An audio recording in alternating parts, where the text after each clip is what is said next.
Yo, what up? It's Charron. We here with Mikey T, the movie star, and we live on Report Card Radio.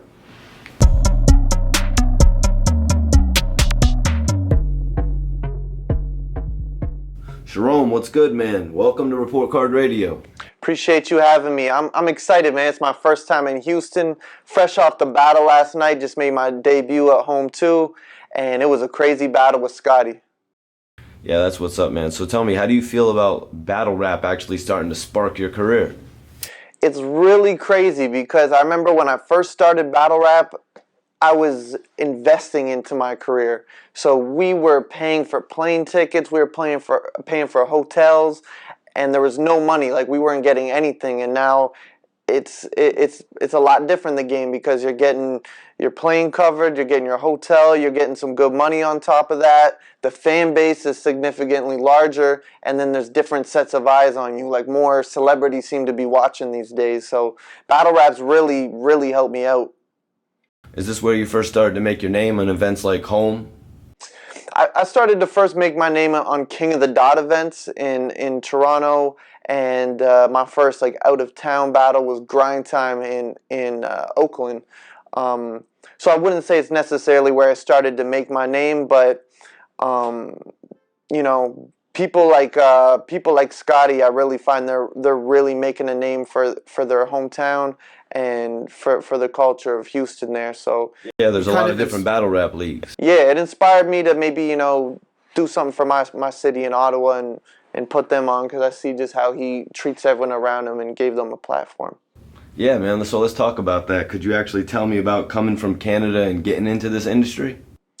Yeah, so I started watching on YouTube, and I think the first battles I saw, like Jin on BT is like the first ones I saw, but the first ones in the written era was Cassidy, Freeway, Reed Dollars versus Trigger, and then I stumbled upon Grind Time and King of the Dot, and it just so happened to be that King of the Dot was in Toronto, I'm in Ottawa, which is 4 or 5 hours out.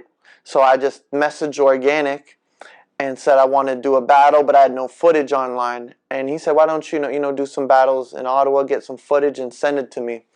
And I don't know if you've seen it, but one of my most famous battles was actually my first battle I ever did. I was in high school, and it was my high school, St. Peter's, versus a different high school, St. Matt's, like a rival school. And it was me versus the top guy there. And I had a crazy bar where I said, I'm battling the wackest guy at St. Matthew's High, and I know everyone in your school wishes you were the one in the car crash that died.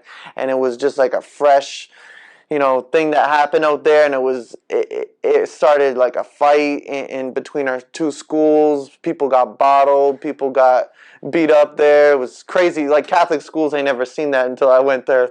And then it made World Star and everything, and it really just jump-started my career, and Organic gave me a shot with King of the Dot, and the rest is just YouTube history. So could you tell me how you actually got the chance to link up with Nick Cannon for Wildin' Out? Yeah, so with Nick Cannon, what essentially happened was he put out a YouTube challenge to Eminem, stating he wants to do a $100,000 battle against Eminem. Proceeds go to charity. Eminem didn't respond to it. I was on vacation. I was visiting my parents up in Halifax, and my mom woke me up one day and was like, hey, I was just on Twitter, and I saw Nick Cannon called out Eminem. You should do something about this. And I was like, what do you mean, what am I going to do about this? She's like, I don't know. You should do something about it. I was like, all right. So I quickly just wrote some bars for Nick Cannon, got my mom to film it on her flip phone, went to, they lived in a condo. We don't have a backyard. We walked to a park.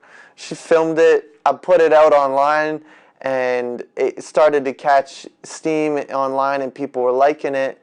But everyone was just like, Nick Cannon will never respond to it. Just kind of haterish comments. It was cool, but Nick Cannon won't pay it any mind.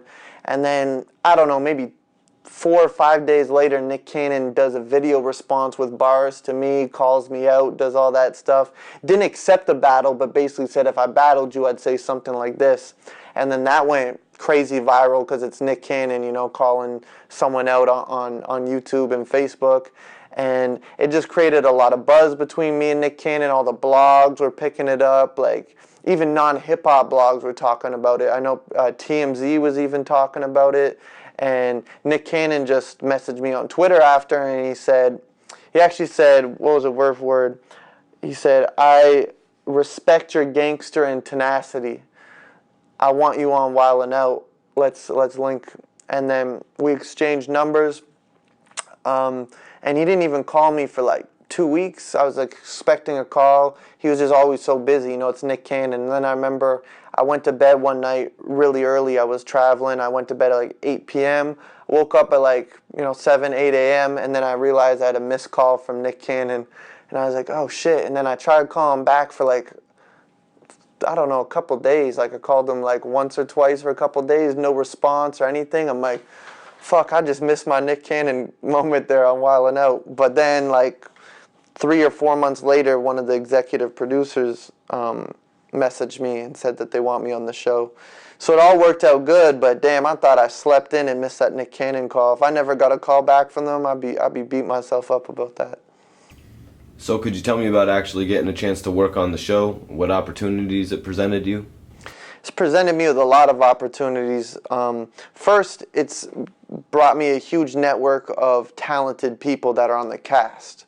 So we have anyone from like, YouTube dancers, comedians, battle rappers. They got a list of anyone that's talented that's on the internet. And then also it's got me the opportunity to meet a bunch of famous artists that come as guests on the show and get to,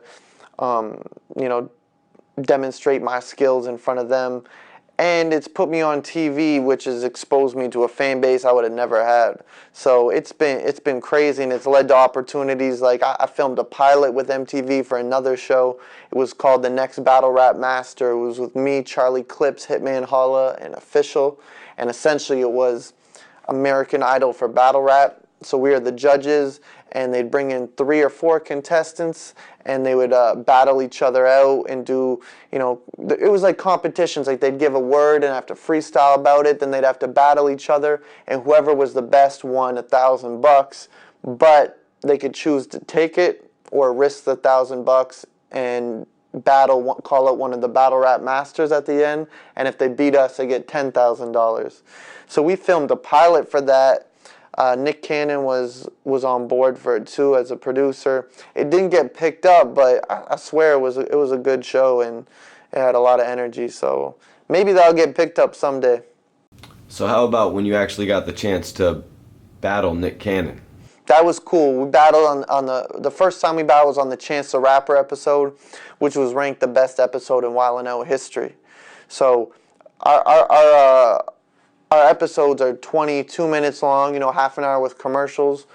And the episode was just so crazy that the producers of MTV were running out and were saying, like, we're going to turn this to an hour-long episode, which I don't believe they've done up until then.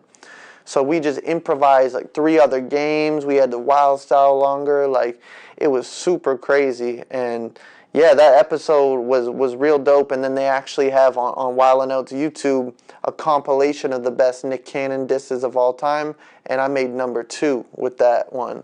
So Shaq got number 1, I got number 2. So that was an honor too. Of all the people that have dissed Nick Cannon, that MTV thought mine was the second best after Shaq.